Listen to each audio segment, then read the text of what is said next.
그런 순간이 있다. 지금 이 순간, 내가 다가가지 않으면 인연이 끝날 것이라는 예감. 두꺼웠던 실이 해져서 하나, 두 올 정도의 두께밖에 남지 않았음이 느껴지는 순간. 친하게 지내던 지인과 연락한 지 오래다. 흘러가는 인연이 새삼 아쉬웠다. 나는 그들이 언제든 떠날 수 있도록 문을 활짝 열어두지만 아쉽지 않은 건 아니다. 그 사람이 떠나지 않았으면 한다. 나는 인연을 아무렇게나 풀어둔다. 오는 연락을 무작정 씹어먹지는 않지만 간단한 인사 후에 거의 10마디를 넘기지 못한다. 먼저 연락은 거의 하지 않는다. 1년에 한 번 정도 그들이 그리워질 때만 연락한다. 사실 몇 년에 한 번씩 주기가 돌아오기도 한다. 모든 것이 괜찮고 한가로울 때, 이상하게 그럴 때만 외로워진다. 그렇다고 그들을 생각하지 않는 것은 아니다. 오히려 항상 마음속에 있다. 계속해서 만나야지, 만나야지 속으로 생각한다. 마지막으로 본 지 몇 년이 지나도 여전히 생각한다. 우연히 생각하는 게 아니라 진심으로 마음속으로 따져본다. 그렇게 따져볼 것이 머릿속에 너무 많아서 실현이 잘 안 될 뿐이다. 그러니까 나는 먹고 살 걱정을 하면서 직장 선배를 만날 생각을 하지 못한다. 도대체 어떻게 그 두 가지를 동시에 하는 걸까? 당연히 대부분의 사람들은 조용히 연이 끊어진다. 같은 환경 속에서 친하게 지내던 사람들은 이런 태도를 냉담하게 생각하고 난다. 그래서 가끔 인터넷이 밉다. 편지를 쓰는 세상에서는 이런 거리감이 정당할 텐데. SNS는 연락을 하지 못하는 것이 아니라 하지 않는 것으로 만들었다. 이해는 한다. 이기적이라고 해도 별말하지 않는다. 연락하지 않는 것도 맞고 당신의 연락을 기다리고 있는 것도 맞으니까. 이런 습관은 쉽게 고쳐지지 않지만 고칠 생각도 없다. 그럼에도 꾸준히 만나자고 연락해주는 사람들이 있기 때문이다. 묻 사람들이 나를 이해하지 못하는 만큼 나도 그들을 이해하지 못한다. 그래서 연락이 올 때마다 신기하면서 고맙게 생각한다.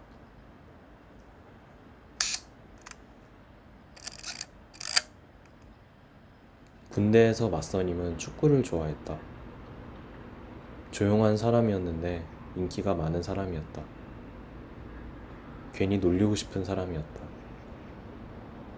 물론 동기였다면 그랬을 것이라는 거고 실제로는 둘 다 숫기가 없어서 서먹서먹한 사이였다. 선임과 후임이라는 담을 끝내 넘지 못한 것이다. 평소 누군가와 친해지기 위해 노력하는 편은 아니다. 그저 서툴기 때문이기도 하고 남을 인연은 알아서 남는다는 지론을 가지고 있다. 몇 년에 한 번 친해지고 싶은 사람들이 나타난다. 군대에서는 그런 사람들이 2명 있었는데 그 중 하나가 맞선임이었다. 인간적인 매력을 느꼈고 맞선임과는 친한 관계를 맺는 것이 여러모로 편하다는 생각도 있었다. 하지만 나는 축구를 좋아하지 않고 축구 선수를 알지 못한다.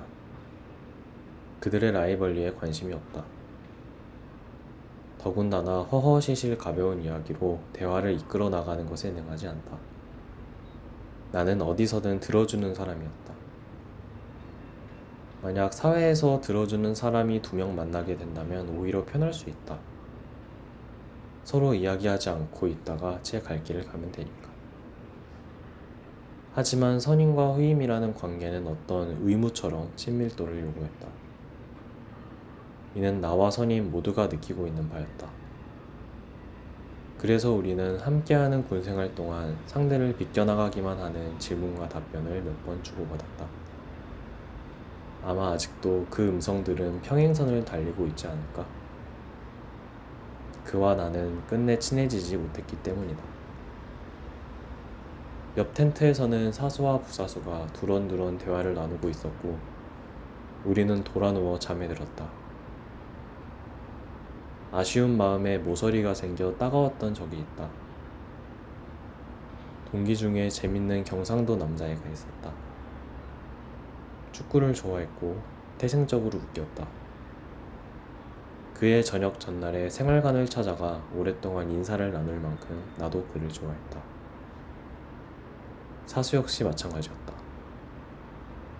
내 맞선임은 그를 볼 때 눈가가 부드러워졌고 입술이 웃을 준비를 하는 것처럼 달싹였다. 동기의 말 하나하나에 진심으로 웃음을 터뜨렸다. 귓구멍을 넓게 펼쳐서 그의 말 하나하나를 새겨들었다. 티키타카가 되는 것이었다. 아, 그 느낌은 정말 싫었다. 심장이 벌렁거려서 그 속에 텅 빈 공간이 선연한 감각. 어떤 사무침 같은 것.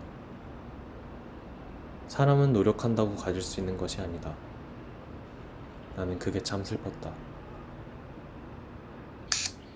맞선인과 나의 관계는 딱 그 정도로 계속 유지되었다. 반복하지는 않지만 서로 어색한. 어색함에 익숙해져서 무관심으로 발전한 그 상태로 그는 전역하였고 지금은 어떻게 사는지도 모른다. 인연에 대해 인식한 순간과 자존감이 낮은 걸 깨달은 순간은 모두 같다. 고등학교 때였다. 그때 처음으로 나의 자아가 인연에 대해 곱씹어 보았다. 사춘기 특유의 적극성과 불안감은 아이들로 하여금 끊임없이 매짐을 갈구하도록 부추겼다. 원체 인간관계에 서툴러 그런 갈망이 한 발짝 비껴나가 있었지만 그들의 침투는 나에게까지 도달했고 그런 관계 속에 퐁당 빠지게 되었다. 실제로는 얕디얕은 관계였을지 모르나 그때 내 정신은 접시물에 몸을 담글 만큼 어리숙했기 때문에 남들만치 예민하게 관계를 받아들였다. 모르겠다. 지나친 예민함이 관계에서 오는 행복을 넘어 불안감에 집중해버린 것인지 애초부터 자존감이 낮게 세상에 도래한 것인지는 그때는 누군가가 나를 좋아하는 건 우연을 넘어 일종의 사고라고 생각했다. 마침 그 자리에 내가 있었을 뿐이고 누군가 나의 자리에 있었으면 상대방과 더 좋은 인연을 맺을 수 있다고 확신했다. 또한 나는 알면 알수록 별로인 사람이므로 상대방은 그 누군가가 아닌 나와 연을 맺은 것이 손해라는 걸 알게 될 게 분명했다. 인연의 즐거움과 열등감을 동시에 깨달아버린 이 순간은 당혹스러운 것이었다. 그래서 대부분의 사람에게 없을 줄 몰랐다. 실상 타인에게 나는 생각보다 큰 영향을 끼치지 못하는데 말이다. 어째서인지 깊은 관계를 맺고 있는 사람들의 행복이 전적으로 나에게 달려있다고 생각했다. 이 또한 사춘기의 비대한 자아의 부추김이었을 것 같다. 다만 그 자아는 선천적으로 불안의 색채를 띠고 있을 뿐이었다. 인연이라는 것은 0에서 100으로 쌓아가는 것이 아니었다. 호감을 가지고 100에서 시작하여 0까지 추락하는 것이었다. 말 하나, 메시지 하나마다 점수를 깎아먹지는 않을까 고심했다. 그래서 정작 인연에서 오는 행복감보다 고통이 더 크게 느껴졌다. 상황이 이러하니 마음속으로는 계속하여 상대방과의 거리를 짓고 친구들을 당황하게 하는 경우도 있었다. 친한 듯 하면서도 거리가 멀게 느껴지는 사람. 나중에 대학교에 진학하여서도 다시 한번 내려지게 되는 평가였다. 시간은 무적이기에 낮은 자존감의 문제도 다소 옅어졌다. 자존감이 높아진 것은 아니고 그냥 될 대로 되겠지 정도의 태도는 갖추게 된 것이다. 남은 건 방어적 관계 맺음의 방식이다. 아직도 결국 단절되는 인연의 순리는 아프게 다가온다. 그들의 나에 대한 평가 하나하나가 신경 쓰인다. 그래서 에너지가 매우 풍부할 때만 인간관계에 적극적으로 나선다. 그런 날은 몇 년에 한 번씩만 있다는 게 문제지만.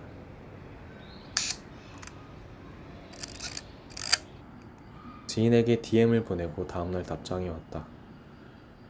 하룻밤 동안 이미 마음을 정리해 놓았는데 우리는 이제 서로를 보내주는 관계라고 생각해 놓은 상태였다. 평소와 같은 말투로 안부를 묻는 상대방의 의중을 분석해 본다. 조금은 차가워졌나? 의미도 없이 손을 대보고 온도를 확인한다. 소박한 인간관계는 에너지 부족의 결과다. 그리고 에너지 부족은 상대방에 대한 지나친 관심의 결과다. 어쩌면 나는 사람을 너무나 좋아하는지도 모르겠다. 상대방의 나에 대한 약간의 미움마저도 너무 아프다. 진짜 아프다. 그 아픔은 관계에서의 기쁨과 대등하거나 더 크다. 인간은 획득보다 결손에 민감하다고 하니 관계는 사실 피해를 줄 여지가 더 많은가 보다. 그래서 자꾸만 상대를 시험한다. 이 정도까지 연락하지 않아도 나를 좋아해? 이렇게까지 정없는 사람이어도 호감을 버리지 않을 거야? 그 정기적인 시험에 통과하는 사람들만 주위에 남는다.